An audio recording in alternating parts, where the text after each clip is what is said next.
And rising to my gods and goddesses, gifts and grace to my ancestors, I shake to my spiritual gods. So I'm back. I want to talk about some shit that I recently went through and shit. Um, but yeah, a couple summers ago, right? I was walking, minding my business, on my way to go, you know, to my son football game.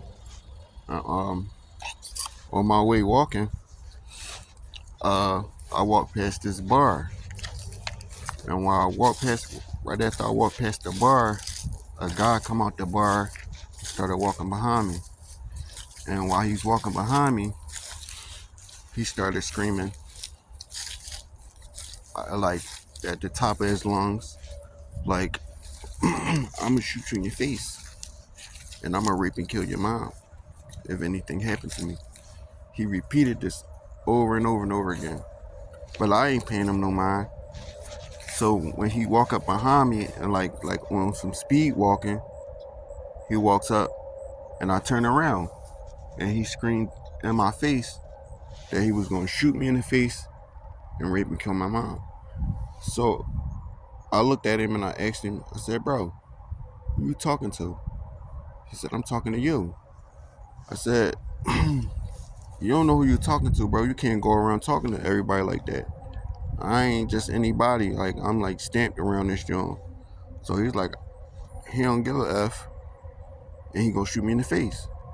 So I tell the nigga, I'd like to see you try that. So while I'm talking to him like this, he trying to like rush up his steps to go into his house. So I followed behind him and I said, tell the nigga to try that shit. You feel me? Try it. And while I'm telling him this, I look him in his eyes and we like eye to eye. And when I look him in his eyes, I see all black, no white, no white in his eyes. So right there, instantly, I knew that this was a spiritual battle. So I had to say to myself, this motherfucker's a demon. You feel me? Right after I had that thought, the guy that said he was gonna do this to me, he started reaching. So I step up closer to him and grab his hand. When I grab his hand, he swings on me. So I've been boxing my whole life, so I got hands. I put my hands on him bad. The whole time I'm putting my hands on him, he trying to grab whatever he trying to grab. So I managed to hit him in the stomach with a body shot. Normally, when you hit somebody in the stomach on the streets, it's over, and they ain't getting back up. Like the fight is over. But when I hit him in the stomach, he just got angrier and like more madder. So I stepped back and I'm like trying to walk off. He charged after me again. I hit him with the second body shot. That gave me time to like maneuver and do what I had to do to get mines out. By the time I got mines out, I raised it up and I pointed at him and I tell him, don't charge me again or I'ma pop you. He disregarded that. He had a bag full of like beers in his hand. He started to swing the beers. I take a double step back.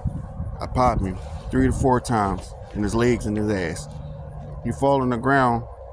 I stand over top of him and I said to him, now I can shoot you in your fucking face. But when he looked me in the eyes again, they was back normal. So I snapped out of it. I put it up and I walked off like nothing ever happened. Couple of weeks, or I would say a month later, I got grabbed by the detectives. They take me in for questioning and all that. They ask me my side of the story. I tell them I don't have a side of the story. I don't have one. I said everything that y'all know, it was on broad daylight and it's on camera. You seen everything. It ain't nothing for me to tell you. So they tell me that there's nothing they can do about it. They're gonna have to release me. But before they release me, they take my jewelry. They take my unk. They take my crystals. They take my bracelet and they take some rings that I had, and they let me go. Another 3 to 4 months, let's say 3 months after that, I get blitzed by an unknown police force. Don't know where they came from. Never. They didn't have no badges, no nothing. It's just in tactical gear. They take me. They book me. They take me all the way. Instead of them taking me to my district, they take me all the way down Center City somewhere. They take me in this back garage and all that shit, and I get booked. They book me with a pistol and some weed, shit like that, or whatever. But I wound up getting arrested, and they set my bail high as shit. My bail was up to $450,000, so I wasn't making bail. So I decided I'm gonna just get a lawyer and I'm gonna sit and fight this shit. So while I'm sitting, I call home. I'm talking to our peoples, the ones that I love the most, the ones that's always in my corner. They tell me, folks said, leave me in the dark, let me suffer, don't help me, don't do nothing for me. Why would they do that? But anyway, that's what happened. The people that was in my corner, that always been in my corner, left me in the dark, left me to suffer. So I was in there with no help, no nothing. But while I was in there, I had a few cellies it was all cool. Then I got a cellie who was on demon time. All he cared about is wrecking. So the first night, we was cool. Second night, we cool. The third night, we get into a little thing where I give him some food or whatever the first 2 nights. The third night, like, bro, like, I can't keep feeding you. You're not my kid or nothing, you feel me? So he say to me, damn, bro, like, why you just gonna eat in front of me and not offer me nothing? I tell him it wasn't my job to offer you nothing, bro. I offered you something for the first 2 nights, so I don't gotta feed you every night. So he got a little attitude about it. We get into our arguments. So that next morning, I wake up, I let him have my food tray. You can have that. You feel me? I ain't eating it. I got food. You feel me? So he gets mad because I didn't want to give him what I was eating. So we argue. But I had the bottom bunk. I didn't really want him to sleep over top of me, so I made him sleep on the floor. While he was sleeping on the floor or whatever, we wake up, we like, I give him the breakfast and all that.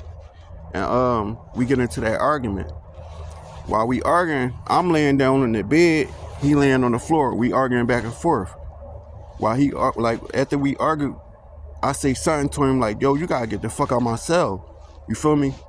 The nigga jumps up off the floor and thought he was gonna, like, stand over top of me and argue. But before he even jumped up, I jumped up and I fuck him up.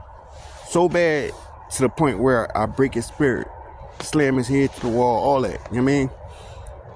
But after I do that, after I fuck him up and shit, the security guards come and they look, but they keep it pushing. Right after the security guard keep it pushing, he pulls out a shank. He tell me he gonna kill me. He was gonna kill me or whatever. I wound up fucking him up again and taking the knife from him. Right after I take the knife from him,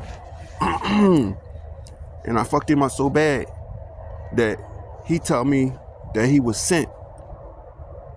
So I'm asking him questions like, what you mean you was sent? He didn't tell me who sent him, but he told me he was sent. And after that, I wound up using him like a puppet.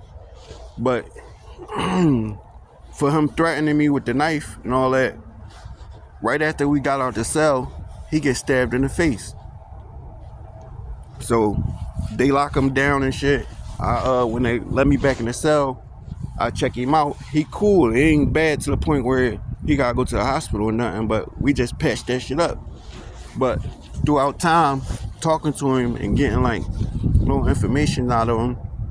Come to find out that he's with these people that have spirits on them, entities, jinns, demons, and shit like that. So, I mean, I wound up making it out of the situation anyway. And now I'm here telling you this.